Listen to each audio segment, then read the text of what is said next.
If you're using WhatsApp, your photos and videos can take up a lot of space. To free up room and keep WhatsApp running smoothly, moving media to your SD card is a great solution. Here's how to do it. Method 1. Traditional way to move WhatsApp media to SD card. Connect your phone to the computer.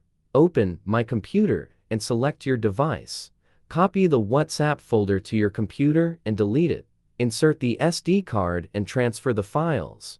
Method 2. Use ES File Explorer to transfer WhatsApp media to SD card. Install ES File Explorer from Google Play.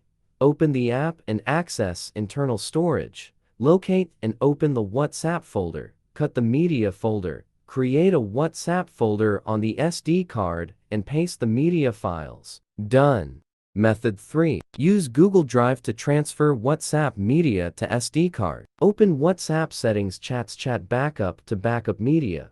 Access Google Drive on your device and download the WhatsApp media. Move the files to your SD card and check in File Manager SD card WhatsApp media.